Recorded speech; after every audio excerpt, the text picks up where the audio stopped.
Welcome, everybody, for those that have joined us live, but also those that will be watching this after the fact at home. We are doing the craft building series, which we've done a ton of these, and I personally find I am so much more aware of different skill sets and different frameworks and models than I ever have been in my life. So my hope is you're going to get the benefit of that too. This is August 29th. And, you know, we could have called it just mental shortcuts, but we use this fancy $10 word called heuristics to describe what we're going to talk about today. I'm joined by a few people into the room. Chuck, I see, Juan Diego, Basir, Sebastian. There'll be probably a few other people that join us throughout. But we want to do kind of these small groups for the sake of having a good discussion, but also being able to, have some input and be able to record them without the freneticness of having like 100 people staring at you in a room. So my hope is you've walked in today able and willing to discuss some of our heuristics. It's a really fun topic. I find as much as a majority of my life is perhaps driven by heuristics, my day-to-day decisions, I just find there's certain things I am completely vulnerable to, and I'm speaking as a former marketer right now. So all of those things that marketers want you to do, yeah, I fall for all of them. And even I fall for the Easter egg here in terms of a missing B in probabilities here. But that notwithstanding, this is number 43 of the Craft Building series, and we are the Gray Swan Guild, where we try to make sense of the world. And in this series, we try to do it in these 12 different spaces: futures and intelligence and sense making. I think this probably kind of cuts across all of them. I'll invite some of the people that have come into our discussion today to just, pipe up whenever prompted. As mentioned, we've done a ton of these different ones. We've got about 3 of them this week, strangely enough. And we're climbing alphabetically. So if you find that there's some kind of cadence where it's like, why are we still low in the alphabet? This is the second last of our H's. And so come September, we will pivot to the I's.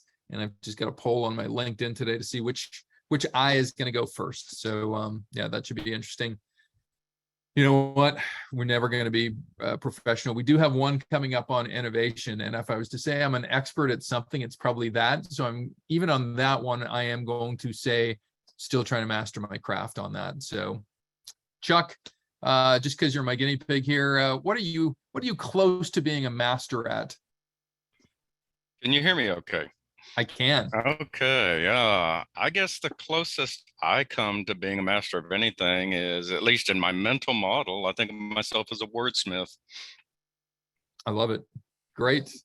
Yeah, we get time for others. Basir, we had you on the last webcast. You know how this works. What are you an expert at? Open source intelligence, information gathering, secondary research, and if need be, primary research. So I basically get hypnotized almost like a Rain Man. Nice. Juan Diego? About like molecular biology laboratory applications and research in biology, pathogens, interaction between host and pathogens. Wow. Okay, so that's some heady stuff. I will never pretend to be an expert in that. So congrats. As the phrase says, is a craft where no one ever becomes a master, because life is really complicated to understand. It's funny, we talked a lot about poker in the last piece. We were talking about game theory and how poker relies on game theory quite a bit. Now, I don't know which is more frustrating, poker or golf, but just when you think you've mastered it, both those games kind of swipe you out of the legs.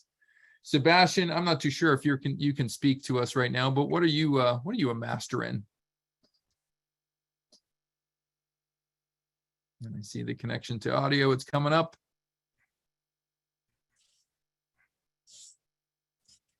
Sebastian, going once, going twice, sold. All right. We always start with good news when we do stuff in the guild. I found this fascinating. There's a man somewhere in the middle of England who, during a drought in 1976, decided, you know what?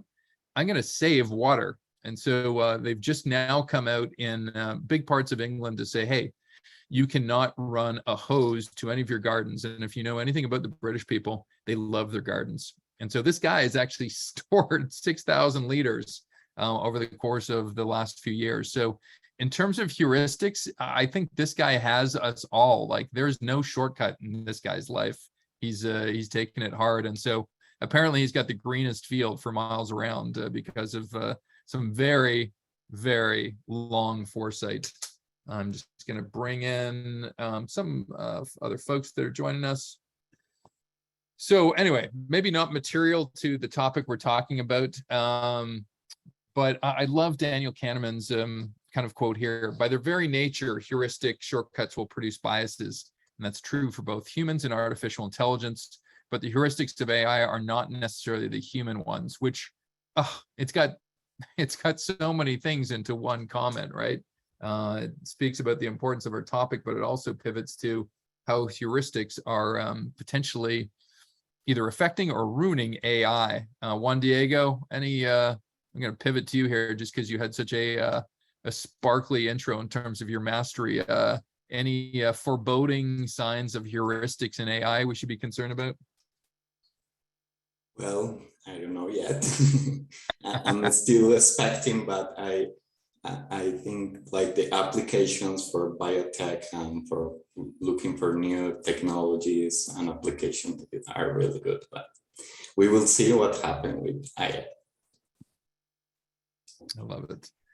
Well, and certainly just the distinction, though, that artificial intelligence may produce its own version of heuristics is quite interesting down the road. That's probably going to be a separate study altogether. And we've already seen a little bit of it. I know oftentimes 3 words get put into the same space. And I don't know if I want to create some boundaries here, but heuristics, we've got a definition in a minute, but heuristics, algorithms, and biases, very close cousins to each other, but I do think there is a slight difference between all of them. Chuck, do you have your hand up? I didn't, but I was thinking about shortcuts and the non-human heuristics, and I was thinking about my cat, which is why I was smiling, because she has these various mannerisms, and you could argue whether they're instinctual or whether they're heuristic, so forth and so on. But to feed her, if I take her food, which she is ignoring because she just sits and looks at the bowl until we feed her, very pleasant cat. She doesn't meow. She just stares until your guilt overwhelms you. And so you pick up the bowl that has food in it, you put it above the sink, you shake it so she hears it, you put it down, she eats it as if it's new. Maybe that falls into this, but for me, that's non-human. And I don't know what her shortcut is, but I've not been able to delve into the depths of it.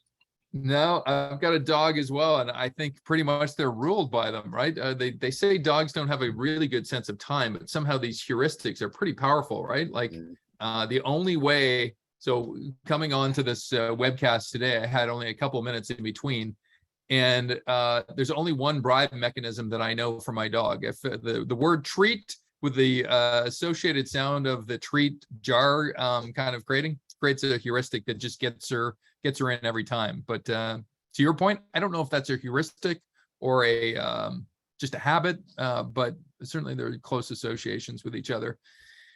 Nico usually joins me on some of these, or she's increasingly going to be joining me on some of these. I'm not too sure if I found her in the bowels of our contact list yet, but we had a good discussion on number 40. I may have to ride this one, 43, with a group of other people. So, and as mentioned, there's a lot of different things: cognitive biases, rules of thumb, shortcuts, approximations, quick snap judgments, trial and error, simple rules, mental models.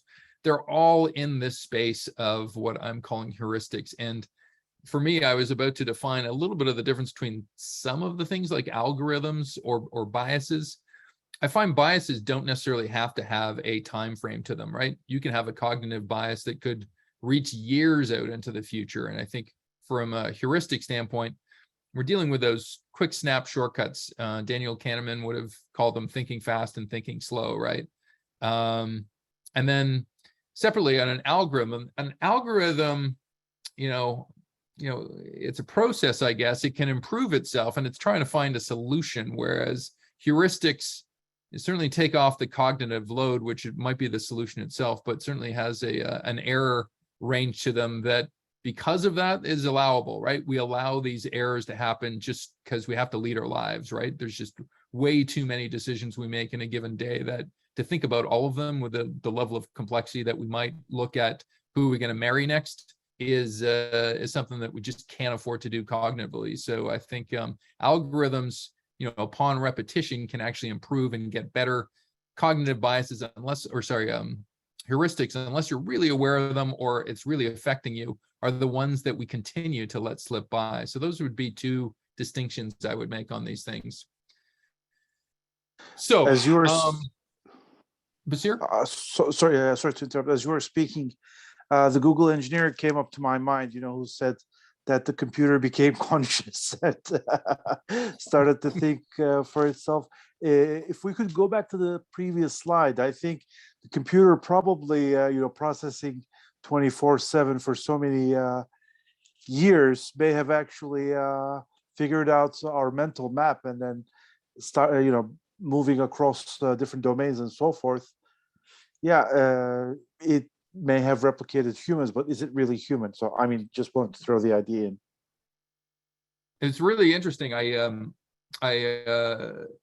posted something today on why are we going back to the moon? Why are we sending humans back to the moon?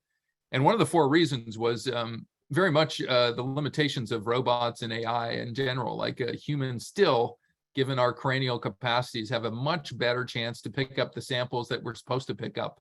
So when you're dealing with, time and error and being able to make some snap decisions, certainly heuristics help us in this case versus a potential robot in terms of getting at the really, really good stuff. So it's just interesting to see that, Basir. I wouldn't have thought that would have been one of the prime reasons to go to the moon, but apparently it was.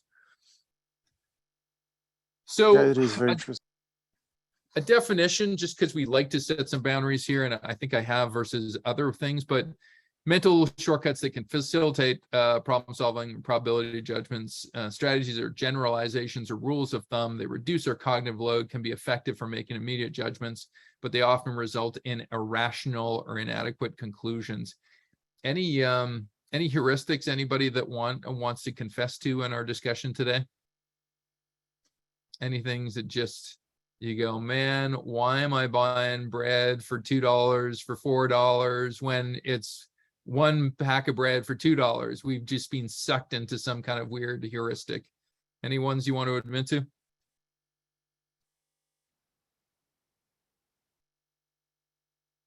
I know I have a traffic one, right? I'm very impatient as a person. I like to drive fast. I always go to the far left lane, and in a lot of cases, that serves me wrong because everybody else has that same heuristic as well that are wired like me. And so if you've got an accident in that lane or something, it certainly gets the better of me.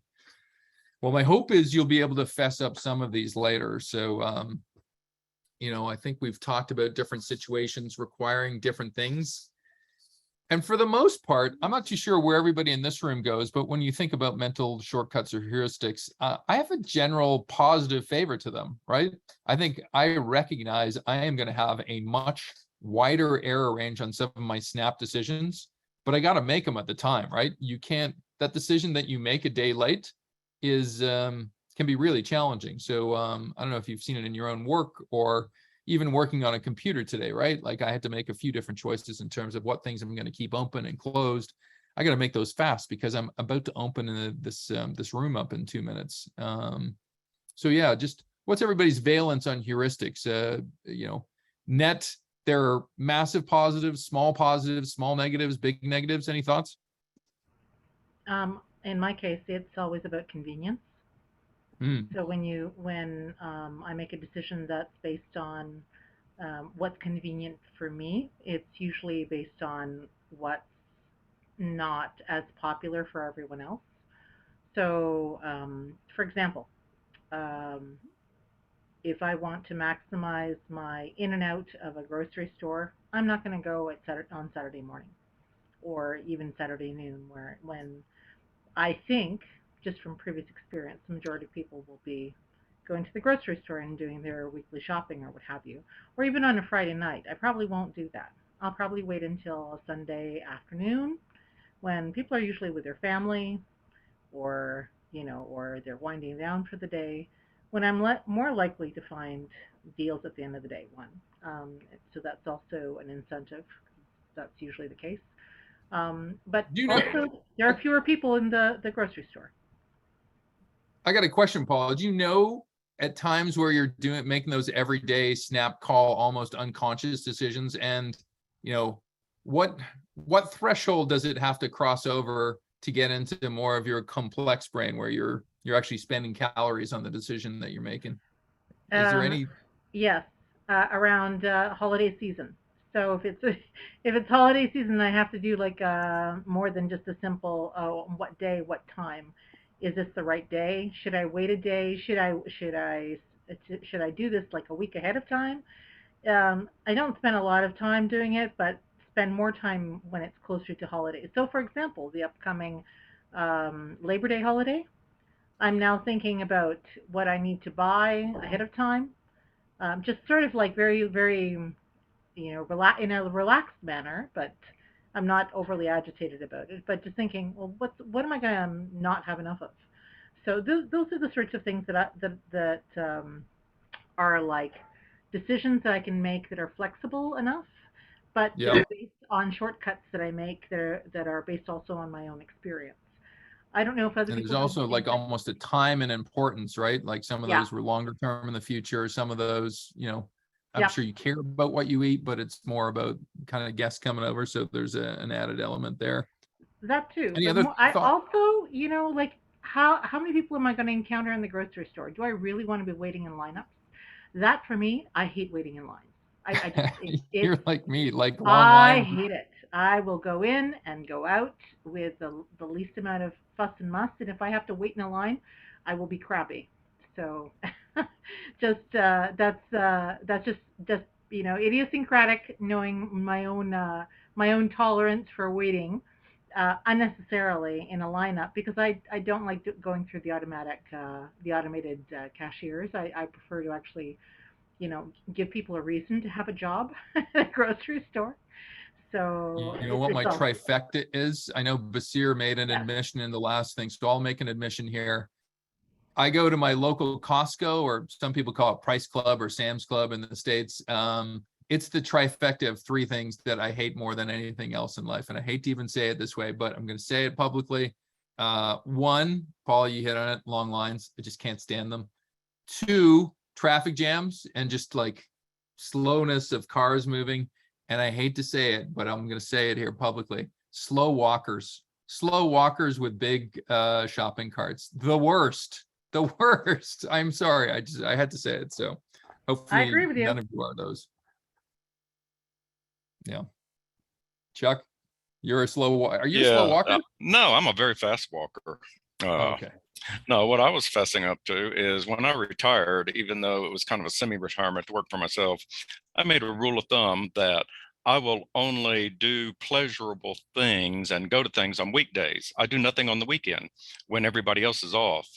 Smart. Now, because I don't review on the weekends things that are going on that are nice shows and pleasant, I shoot myself in the foot, as these things do, by missing out sometimes. Because if I don't consciously think about it, I know, oh, it's Saturday, it's Sunday, I'm not going anywhere. So yeah. Oh man, we should do an entire edition on FOMO, right? Fear of missing out, and whether people have it or not, and how do you cope, and in your situation, weekends versus weekdays. So Kahneman, who I referred to a lot on this whole thing, had very formative work back in the 80s that he's now just continued to drive home now in terms of just two different parts of the brain, right? System one, thinking, it's quick and instinctive and automatic, and system two, which is rational and slower. And really, it's interesting. I don't know if I've had it done once to me where people took a brain image in terms of the amount of blood flow going on in your head. I mean, it's crazy how little of our brain we really use at any point in given time, right? That's one of the reasons why you can come up with some of these photographic images. And so part of this is neuroscience plus in terms of what parts of your brain are activated when you're looking at different heuristics or another. When we talk about heuristics, we pretty much principally are talking about system one thinking, right? Where it's those parts of your brain that are just, rapid fire exercises, little or no effort. And it's for the reasons I just mentioned. So there's a ton of different heuristics out there. Design people have heuristics. User experience, that is an entire heuristic principle of how can I get you through to my website with a great experience and a minimum amount of friction in your head. We're going to talk about some of these, but you're looking at about 20 different biases or heuristics, and if they're quick, they're probably heuristics. Any ones that come to your mind in terms of ones that seem to be afflictions either for society or for yourselves?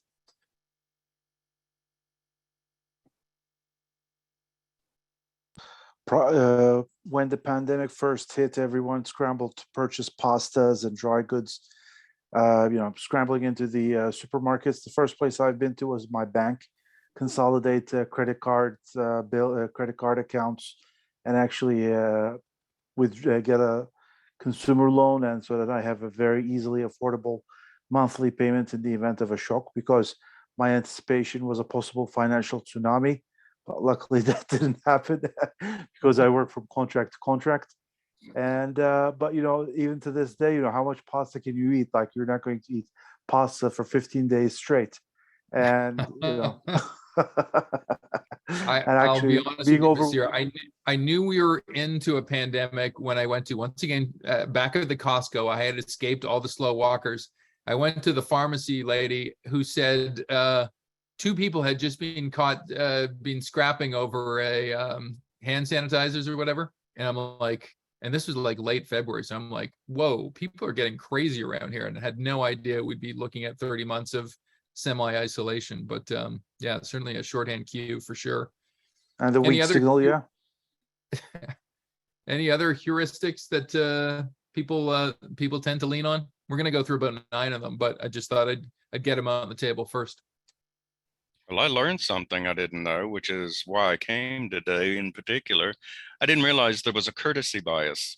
So I'm sitting here thinking about that because I may have that to a degree. Less as I get older, I'm much less nice than I used to be, but I suspect I might have had a courtesy bias. Wow. I hate to tell you that, but that may make you Canadian as well. And I know you're not, but we apologize for everything up here. Oh, but I'd rather be. It's probably not true. All countries are great. Juan Diego, any ones in particular that you want to highlight? Well, maybe the confirmation bias is part of my daily life, with even with my work, or with experiments, or with cleaning of or protection of myself of going out for COVID, because most people here don't protect too much, so you have to be careful. So it's something that I try to, but I lose control of it. So I can control it all the time, like use the hand sanitizer or the mask all the time. I try to follow their line, or try to protect myself, but there are lacks or attention in some moments where I can control. I love it. No, and one thing from a career standpoint that I try to avoid doing as a confirmation bias is ever saying to somebody where I'm trying to convince them of my point, of saying, oh, well, I've been doing that for 25 years and it's always been that way and it always will be that way. Because I think in a world of 2022, I call it a super caffeinated world, that could be wrong, right? That could either be bad experience or bad confirmation bias that doesn't hold water for today's effect. So Paula, I know you were kind enough to tell me about your hatred of lines. Any particular biases or heuristics, as we're calling them here, that guilty as charged? So I would say that along with the rest of the world, who were told, at least in my part of the world, in Canada, we were told that this, we would be quarantined for a couple of weeks, maybe a month. So, just as the previous, um, you know, world pandemics or world health scares were happening, that we just needed to sit tight. And so I believed it for the first month, thinking, I wonder how that would, play into a longer period of time, just sort of in the back of my mind. So I think I succumbed to the hyperbolic discounting bias, I think is what you have up there. I just get the deal done ASAP, just thinking that just need to find a rapid solution to this, and everybody can go back to, life as usual. But of course, that never happens. So as time wore on, and I think people were realizing how much more complex this situation was, in terms of the COVID virus and its mutations and its spreading and how it was affecting world systems. I think shock came in, gave way to grim reality, and then looking at implementing other measures to make sure that, life wasn't totally upended on my end, and I think people were doing that across the world as well, to a greater or lower degree. I think Bashir has has a question or a comment to that. Basir? Actually, I realized I had post-purchase rationalization, because the consumer loan that I took, half of it was to basically put everything into a single account, all the existing debt, and the other half was spent on purchasing a lot of detergents, personal protective equipment, water filtration, for me, for a few of my relatives, just in case. So even though it was a colossal amount of hoarding stuff, but it was just like a sort of a preparedness mindset. I would rather buy it now, as opposed to, as it, things were getting scarcer, then pay double, triple, or quadruple the amount. So post-purchase rationalization, it hits I love home. it. No, it's like, I can't be wrong. Somebody else must be wrong, right? For sure. All right. Well, let's talk about 9 of them, and I'd love someday. I'd love to get a researcher, because I did this for innovation. I looked at every single step of innovation and what the top 5 in that case, I was using a cognitive bias. I know these are more the quick fire ones, but I'd love to know which ones are the most popular heuristics in the world, right? If you had to focus on one world, which one would it be? But that would be a tough one to test, because I'm sure if people were self-admitting, there'd be some heuristic in that kind of reporting methodology too, right? So here's the first one, the availability heuristic, right?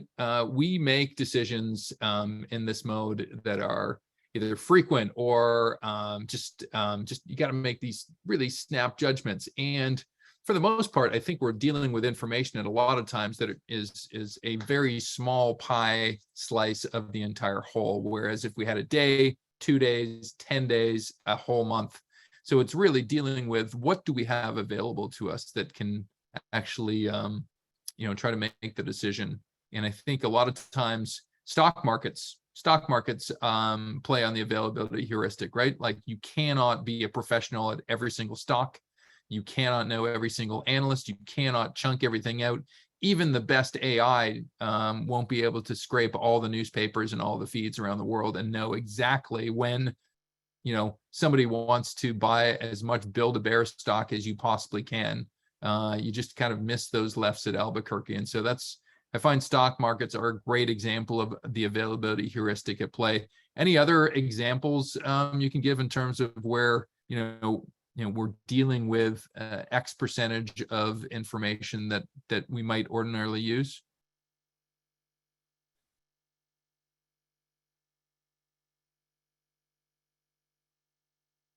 I mean, in some respects, the shopping concierge right now is a function of the availability heuristic, right? I don't have the time, but if you do have the time, whether it's a digital concierge or somebody that's live, then maybe there's an ability to use all of that information at your discretion.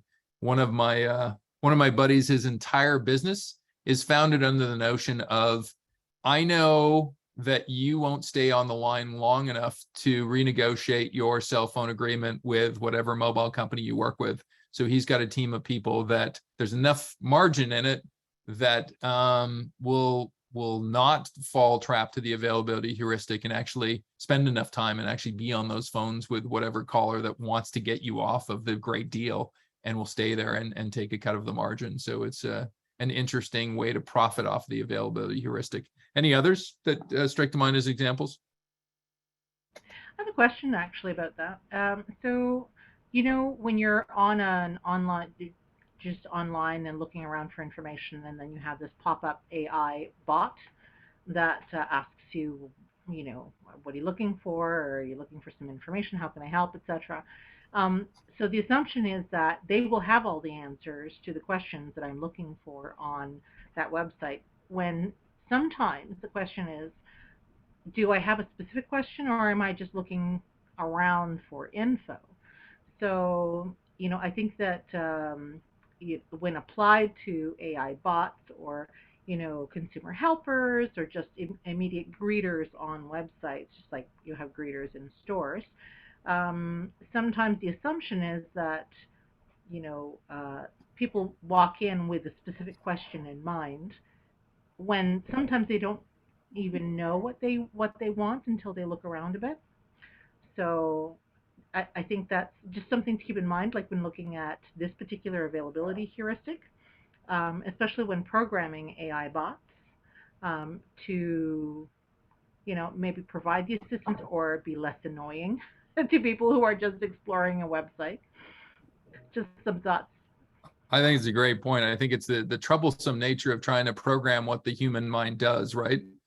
I generally have had a favorable experience with some of those bots, Paul. I find, you know, I don't rely on them to split the atom for sure, but for, I find the banking apps are probably the most progressive in terms of knowing what my next step might be in.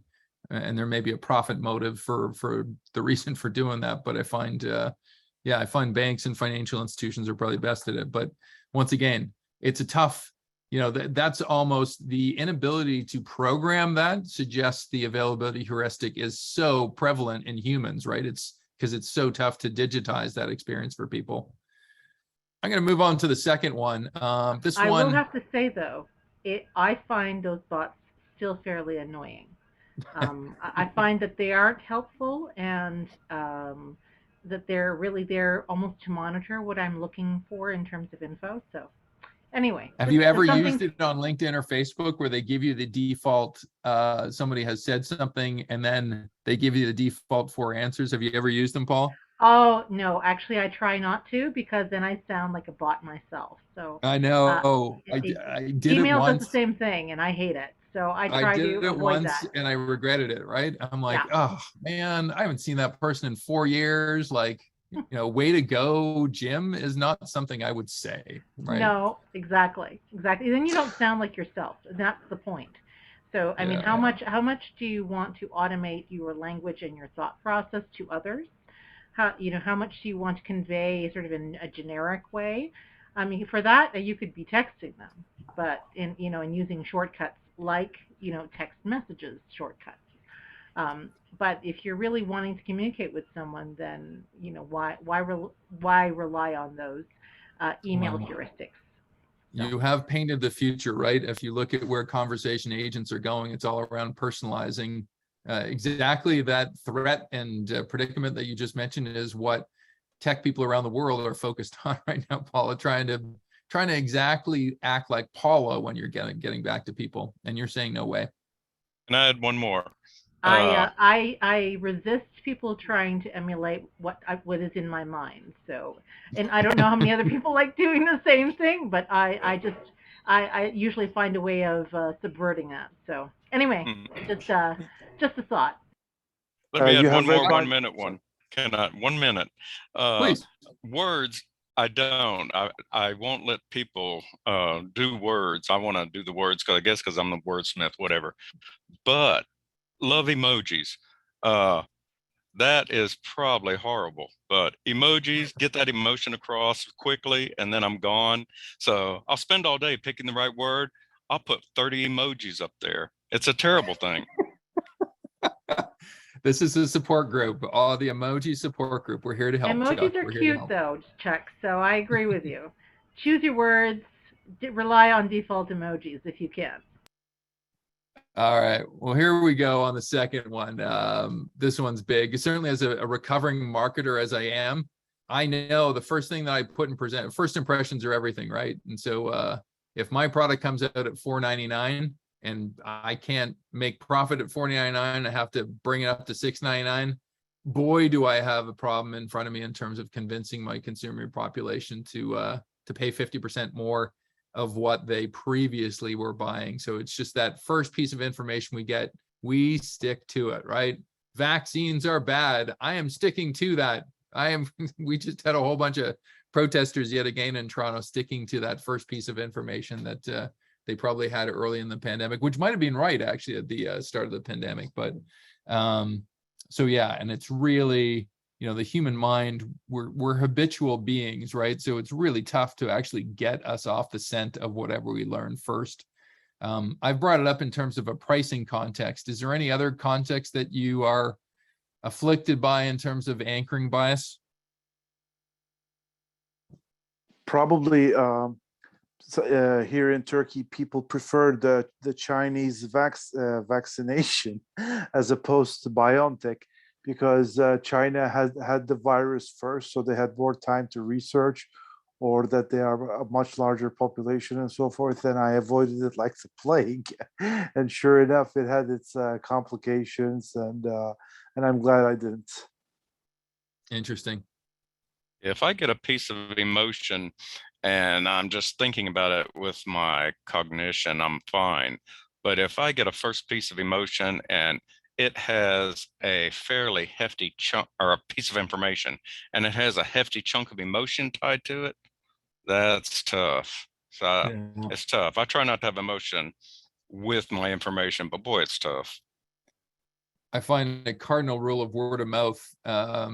Certainly the first company that I ran out of my corporate life was designed to be kind of the tipping point just for an institution. How do you get organic word of mouth to work? And certainly I'm guilty of it. If somebody gives me a movie recommendation and it's negative, I don't care how many other people tell me something positive, that first piece of negative information sticks with me, right? So particularly if it's a trusted source. So any other thoughts on anchoring before we move to the next one? All righty. Stereotyping. This is probably the most controversial heuristic, right? Because it's not really good to be a person that stereotypes people. Like, it's funny, we don't go around accusing people of being anchoring people or availability heuristic people, but we do really penalize people that are stereotyping people, which for good reason. But it is interesting that it is your shorthand of a brain doing tricks on you. I know I work with a professional colleague of mine who, is trying to get up with all of the new technologies, but in their dealing with women in the workplace, it's still like they're well-meaning, but they're using all the wrong terms, right? And I think sometimes there's probably a stereotype at play there in terms of how they've had relationships with women that probably had a much more balanced of people that worked from home versus people that worked in their workplace during their formative years. There's so many different stereotypes that we can go down. I'm trying to think of one of the most prevalent ones for me recently. Okay, here's one that won't probably get me into any trouble. I judge people by the cars they drive. If you're driving a BMW and you cut me off, I have a greater tendency to believe that you're just a complete jerk that doesn't care about the world and probably is very arrogant. That's a real bad stereotype, but it's probably the safest one that I can probably expose in a public company here. But we all have them. Any stereotypes anybody wants to admit that won't get them in trouble? Basir, we're still trying to figure out if you've graduated or not. No, not a confession, confession, but just a new norm. I have, basically, let's see. Back in the day in security, there was always the term psychological profiling, but then in the last couple of years, that has completely changed, and then the term profiling is completely taken out, and then behavioral threat assessment is used. So when you look at the stereotype, whether ethnicity, gender, age group, occupation, or income level is completely disregarded, and then you solely focus on the behavior, the delinquent behavior, or the behavior that is threatening or to the individual or to individual and or others. So that's, I guess, one So it's way almost of I mean, that's what the industry is doing. So perhaps I guess a stereotype heuristic buster. well, I love it because you brought up the notion of language and semantics, right? Sometimes these semantics that we use are heuristics themselves. So when you change the semantics, you change the heuristic as well. Very interesting. Okay.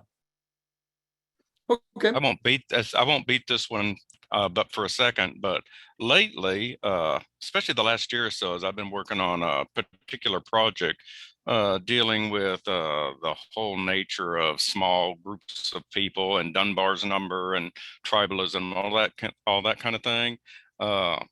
One thing about stereotypes that's been hitting me, one reason we bash it so much is it's very much tied to that wiring we have to be small groups, whereas others are mental.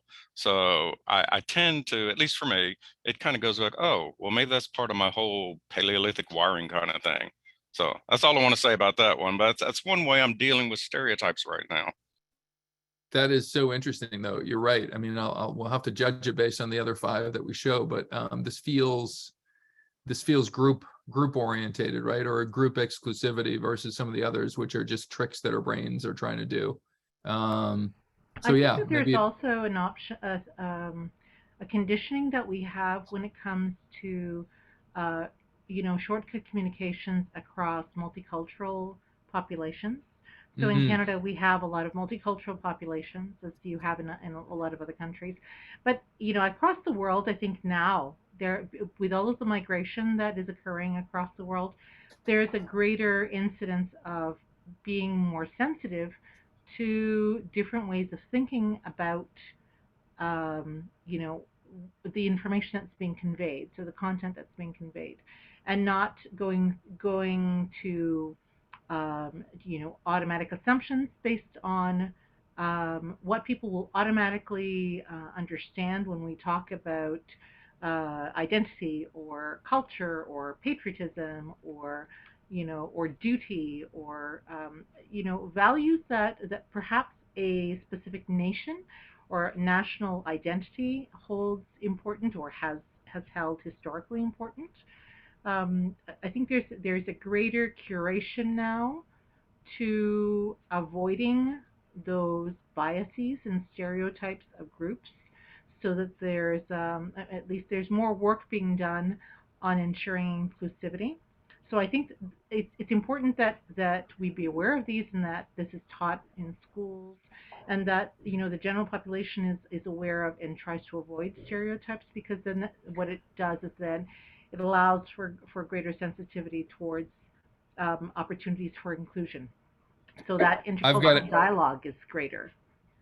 I've got a really interesting one for you that I was judging a social innovation competition this week, Paula, and they were trying to get stereotyping and the heuristic of stereotype out of the ball game. So they said, we will not attach anybody's names or pictures to the submission that were provided, so you will judge this blind. Great, that makes great sense. Although then the next week they had to come back and go, given the fact that we appreciate all neurodivergent aspects and that people can't uniformly communicate one way or versus the other, and we're allowing videos and graphics and people's pictures, take that previous thing back off the table, because now we'll let you have your stereotype bias for the sake of making sure we have enough neurodivergent kind of ways to express themselves. So it's interesting how some of these play off each other, right? I think that's there's the newness, I think, across many populations with regards to being sensitive to neurodiversity. And so I think that it's a valid point that is being made, because I think there would be the way in which something is conveyed or communicated can be discounted if it doesn't come across with the type of language or imagery or concepts that we're used to by default. So I think that's quite a valid way of doing that. So I'm thinking like in terms of standard stuff that I think people don't even give two thoughts about in terms of, say, naming ball teams, like or sports teams. There's in my city, London, Ontario, they named a baseball team the London. So I live in London, Ontario. So they named the London Rippers. Well, of course, most women don't like the notion of Jack the Ripper being lauded as a hero or as a standard or as a way in which you would name a sports team that you want people to attend. So there was quite a bit of resistance against that naming, and Yeah, for a I long bet. time. I bet. Holy. Yeah. All right, let's keep going. We're going to try to finish on the hour here, but that's so interesting. And my hope is they didn't do that naming recently, because that just strikes me as tone deaf. But some time ago, but I wonder what happened after that. So I'll follow up and let you know. Yeah, I'd be curious. All right, the representation heuristics. I get this all the time. It's from a look standpoint too. Like you remind me of this person, right? Like, and they portray however I look like in conjunction with whoever they know, and they think that my behavior is probably going to be exactly the same, right? So, another heuristic in terms of stuff. I think if it was popularity wise, I think this would be one of the top ones in terms of just, you've got a frame in your head of this is what a person is, and this person seems to be close to that, so I'm going to associate the same things with them, right? Any thoughts on that one? Any examples? Names, people's names, representing characteristics about themselves. Would you consider Jim as someone who would be trustworthy, as opposed to a Stephen, as opposed to a Bill, as opposed to Rajesh, as opposed to a Bashir, as opposed to a Juan Diego or a Sebastian? So I think that there's a lot still to be explored in terms of how people perceive people's names and the character bias associated in the way in which we see their representation, as worthy candidate. I won't mention the two names, but I saw a recent study, not recent, it was actually a number of years ago, but I continue to draw back on it.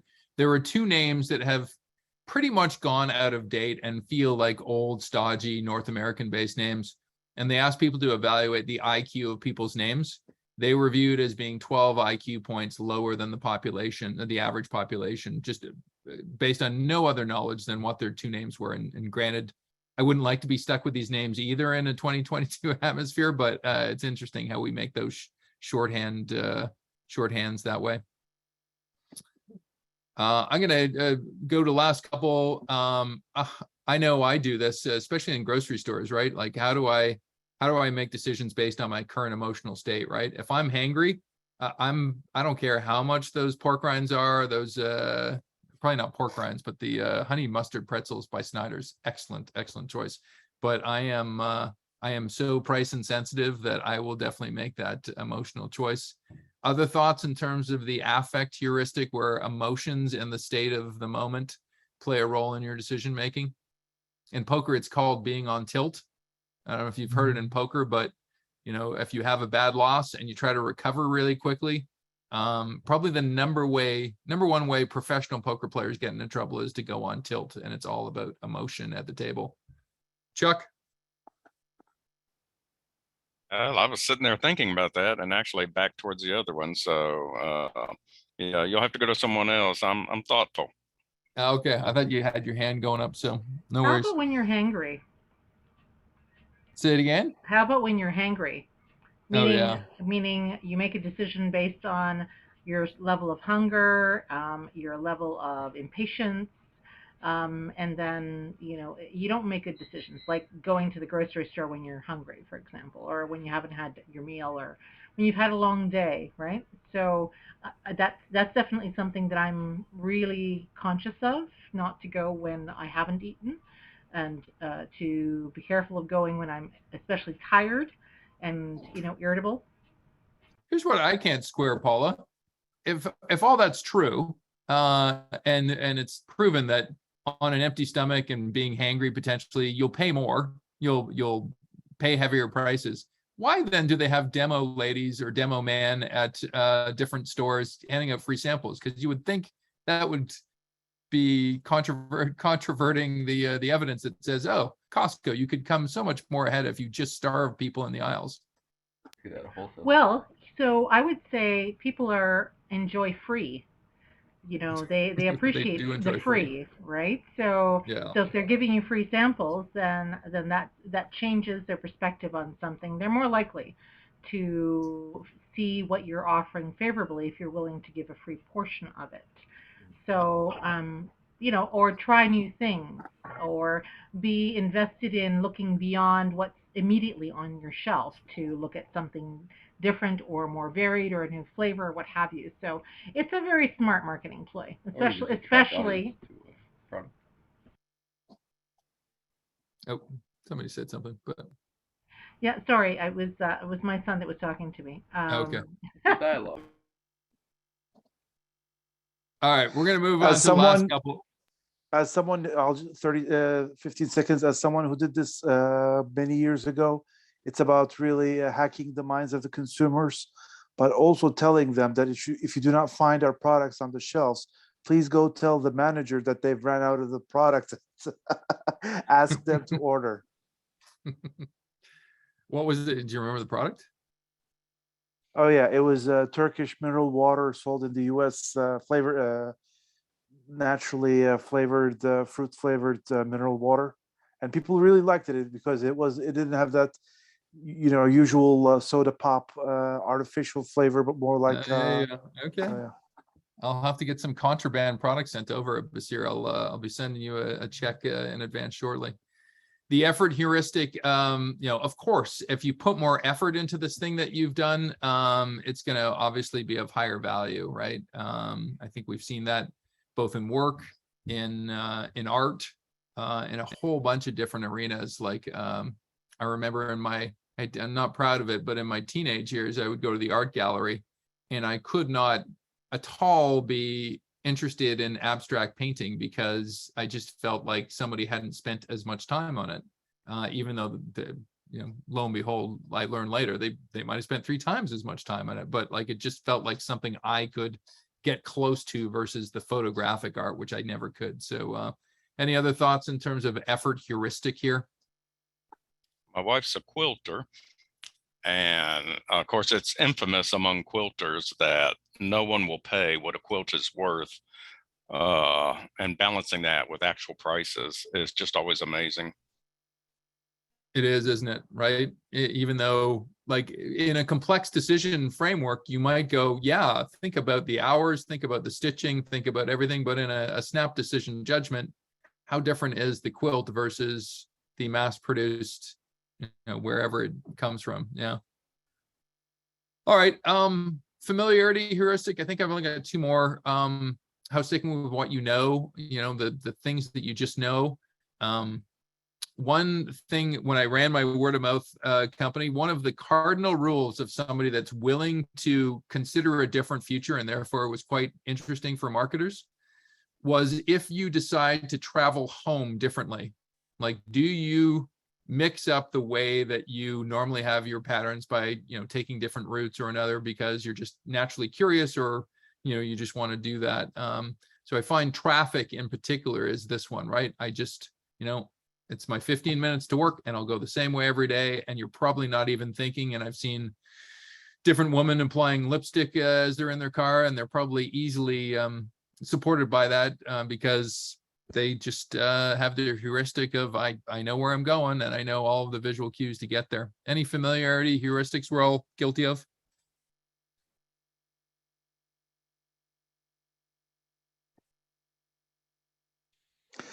My cousin worked as a assistant manager at a luxury Italian restaurant, and when he was returning home, his team members told me that I'm his cousin, that they were very sad for him that he was leaving back to Turkey, and that, hey, I'm his cousin, so I could come over and work instead.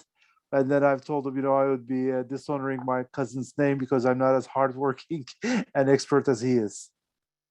Man, interesting. I know one, as a recovering marketeer, brand loyalty certainly plays a role in familiarity heuristic, right? You just keep buying the same brand over and over. And having worked with a lot of new Canadians, you sometimes underestimate the power of a flyer. So like that flyer that used to go into the newspapers or comes to your door. For a lot of people, it's like, oh, it's making me aware of something, or there's a special price deal. Maybe I'll be intrigued because they've discounted it. For a lot of new Canadians, if they see a logo over and over again, those flyers, that's familiarity for them. That's the one they should purchase, because obviously they don't have as much of a background in terms of all of our products, that the one they see the most is the one that a lot of times they end up buying. All right, here's your Turkish water heuristic here, the scarcity heuristic. I'm sure if I went into that grocery store, it would look something like these orange crates, where it's like, I'm a sucker for this on two fronts. One, I guess if I've seen, I am biblical about this. It's like, if I see something that is just more picked over and it's not so picked over that you're getting the damaged ones, I'm all over that. And the converse of that is, any kind of nightclub owner, it knows that if you've got a lineup over here and there's a scarcity of getting in, I'm going to the lineup versus, something else. So yeah, the scarcer an object, or at least the perception of scarcity, there's more value attached to the object, is another one. Any other thoughts on scarcity heuristics that we use? Those snap. I have the opposite. If I see that there's an abundance of something and that there's a specifically low price attached to it, I'm going to be skeptical as to why. So for example, if there's like a run on eggs, there's like a lot of eggs in one particular area and it's an exceedingly low price, I'm thinking, I wonder why they're putting them on such a sale. I mean, I'll literally go and look around for someone in the store and ask, why is this on sale? And like, is there a problem? Were they out of the fridge too long? I'll really, I mean, sometimes it's a question of, supply and demand, and I clearly understand that. But if I see like an overabundance, I'm going to be really skeptical. So I usually take the opposite tack. Interesting. I love it. Yeah. No, that's why there's strawberry, chocolate, and vanilla ice cream. We all are wired a little bit differently, but that's a heuristic as well. That's awesome. And I guess I have a long lineup here too, but social proof, right? Well, I find this to be very true. I live on a dead end street in Toronto. There's about 40 houses on our street. If Jack just got a lawnmower and it's this brand, I'm going to get that brand too, because I don't want to go through all the hoops to actually figure out if it's the right one or not. And Jack is a pretty reliable guy. So, people copy and attempt to undertake the behavior of others, to the point of parroting at times.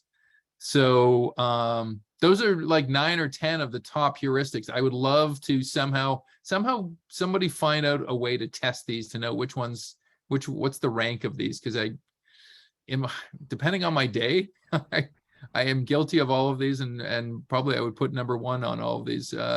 Chuck, any ones that you recall? So if I go through all of these, just everybody that's on the call, just mention what their the biggest one in their world is. We had availability, we had anchoring, we had stereotype, we had representation, we had affect and emotion, we had effort, we had familiarity, we had scarcity, and we had social proof. Anyone's I find the social proof one rather funny, actually. I've experienced it in my workplace over and over again when someone uses a particularly sesquipedalian word, or $1 million word, that is particularly spot on for a situation. And so you'll hear it repeated ad nauseum by everybody that you encounter. And in this, like, notwithstanding cultural or, job background experience, I've seen it in so many different jobs that I've had. So it's always funny when there is this really specific word, like, for example, when I was in South America, we had the opportunity the company paid for a social outing for everyone, and paid for a specific entertainer. And the entertainer she was lovely and sweet and kind, and those were the 3 words that were repeated over and over and over again by every single person that I had met. And nothing I mean, she's more complex a person than that, and her music was particularly nuanced. But do you think people would vary their language? I Was also her name Shakira? no. No, she ended up being the Minister of Culture for Peru at one point, but no. Oh She man. also won a Grammy.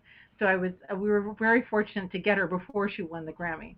Well, hey, that's social proof in of itself, though, right? Oh, when Yes. somebody puts Emmy Award winning, New York Times bestseller, whatever, there's social proof, case in point, right? So, all right. We've had a great discussion. I want to thank all of you for joining us today. This was I knew this would just be a nice human interest one versus my hope is we discovered and learned something. Three books that I think are germane to the topic that you might want to get your hands on. Thinking Fast and Slow, which is definitely a staple on my bookshelf. Calculated Risks, which I have not read, but somebody did mention it to me in terms of a book that I should look at in terms of things that deceive. And On Second Thought, how to get out of the hardwired habits that our mind gets us into. Three really good books. We got a range of different ventures going on. We have a post-pandemic survey that's about to go out. We had a discussion this morning on the book that Grey Swan Guild is going to produce together. And we're also having conversations about master classes that we're going to do in the future. Just announcing this and the previous craft building series. We have 4 big bang events every year. One's in May called the Day of the Swan, where we do 24 hours of activity. We have another one that we've done called the 1,000-Day Radar, which is all about trends in the future.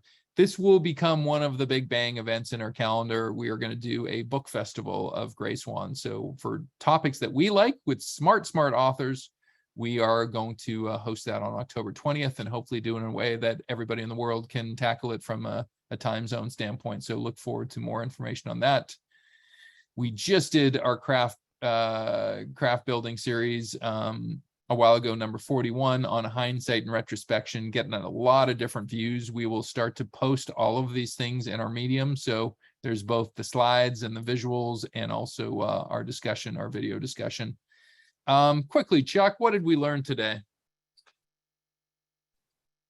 One thing I learned, I was thinking about is, I wonder if I default into some sort of heuristic by reacting against certain things. When we talked about stereotyping, I'm so careful not to. I like to think, pride myself maybe, but do I get annoyed if I'm stereotyped with a group? So, maybe the pot's calling the kettle black. I don't know. Well, it's funny because and you probably don't even hear it, but you've got like a Southern voice, right? Do you ever get the Southern stereotype thrown at you? No, because I am such an oddity around here that nobody ever mistakes me for a Southerner. I have picked up the cadence because I have lived here now for 50 years, but I'm not from here. Yeah, there you go. Juan Diego, what did we learn today? Well, I learned a lot. I remember some of my personal bias and discover another ones. And well, I will be more aware and useful of them. Wonderful. Thank you for joining us. Basir, what did we learn today? Learn, relearn again, and sometimes unlearn, and then learn new things.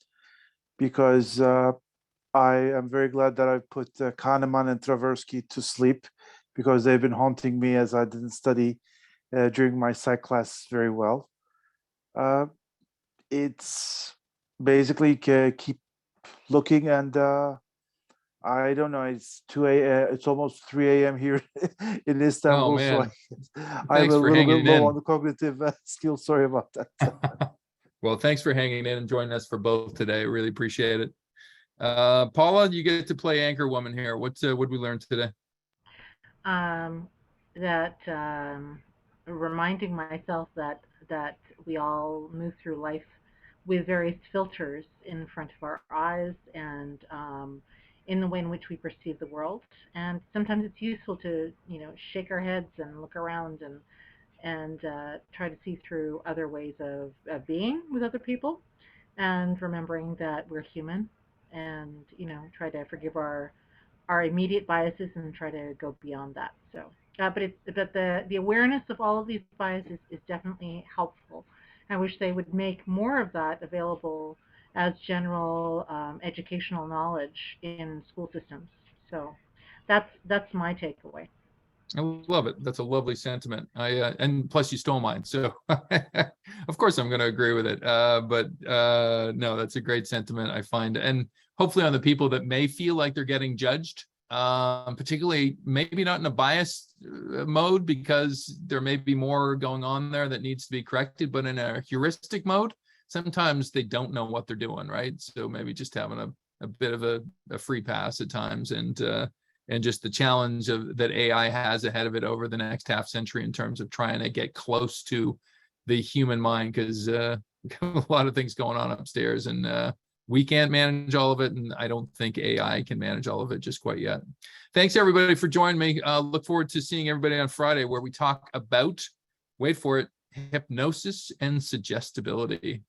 Basir, we're going to put you under the hypnotic trance of somebody and see what else we can learn about you. Well, actually, I did it after my first psych course, cognitive psych, to my roommate, and then decided to intern. Then I've learned that what I did was terrible, terrible things. I've learned my ethics, good sir. All right. Well, join us on LinkedIn at 12 o'clock Eastern time on Friday. That should be an interesting one. I'm clearly out of my element there, but I'm so willing to learn. So, and I'm glad you guys were today too. Thanks, everybody. Thank you. Thanks, It was a everyone. wonderful session, Great Sean. convo. Thank you, everyone. Goodbye. Thank you. Good evening. Great session.